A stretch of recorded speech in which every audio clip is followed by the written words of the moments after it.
ബീച്ചിന്റെ സൈഡിൽ തന്നെ ഒരു ചേട്ടൻ അവിടെ നിന്ന് ഉണക്കമീൻ വിൽക്കുന്നുണ്ട്. ഞാനപ്പോ ഏട്ടനോട് പറഞ്ഞു കുറച്ചെന്തെങ്കിലും വാങ്ങാം, നല്ലതല്ലേ എന്ന് പറഞ്ഞു. അങ്ങനെ ഞാൻ അങ്ങോട്ട് ഇറങ്ങി ചെന്നപ്പോ എന്റെ ദൈവമേ എന്നാ ടൈപ്പ് ഉണക്കമീനുകളാണ് ഉണക്കി വെച്ചിരിക്കുന്നത്. എനിക്കാകെ മത്തി, കൊഞ്ച്, പിന്നെ അതുപോലെ തന്നെ നമ്മുടെ ഉലുവാച്ചി, ഇത് ഇത്രേ അറിയൂ. ആ ഇരിക്കുന്ന മീനൊക്കെ ചൂരയൊക്കെ ഉണക്കി വെച്ചിരിക്കുന്നതാണ് കേട്ടോ. അങ്ങനെ അതൊക്കെ ട്രൈ ചെയ്യണമെന്നുണ്ടായിരുന്നു. പക്ഷെ ഞാൻ എന്റെ എവർ ടൈം ഫേവറേറ്റ് ആയിട്ടുള്ള ഉലുവാച്ചി ഉണക്കമീനാണ് വാങ്ങിയിട്ടുണ്ടായിരുന്നത്. നല്ലതായിരുന്നു കേട്ടോ, നല്ല ഫ്രഷ് ആയിരുന്നു. ഞാൻ ഇവിടുന്ന് അമ്മയ്ക്കൊക്കെ കൊണ്ടുകൊടുത്തിട്ടുണ്ടായിരുന്നു. നല്ലതായിരുന്നു കേട്ടോ. അത് 100 രൂപയ്ക്ക് എന്തോ ആയിരുന്നു, നല്ല ക്വാണ്ടിറ്റി ഉണ്ടായിരുന്നു. അങ്ങനെ നമ്മൾ അതൊക്കെ മേടിച്ച് ഉണക്കമീനൊക്കെ ആയിട്ട് ഇപ്പൊ എങ്ങോട്ട് വീട്ടിലോട്ടാണോ പോകുന്നത് ചോദിച്ചാൽ നോ ഗൈസ്, ഞങ്ങളിപ്പോ നേരെ പോകുന്നത് RP മാളിലോട്ടാണ്. നിങ്ങൾ വെച്ചേക്ക് ഉണക്കമീനൊക്കെ മേടിച്ചോണ്ട് RP മാളിലോട്ട് പോകുന്നത്. അത് നമ്മൾ വണ്ടി വെച്ചിരുന്നതാണ് കേട്ടോ.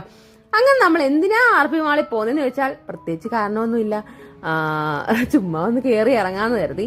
പക്ഷെ അവിടെ ചെന്നപ്പോഴാണ് ഞാൻ ഏട്ടനോട് പറഞ്ഞത് പാപ്പന്റെ കല്യാണം ഉണ്ടായിരുന്നു. തൊട്ടടുത്ത മാസമായിരുന്നു പാപ്പന്റെ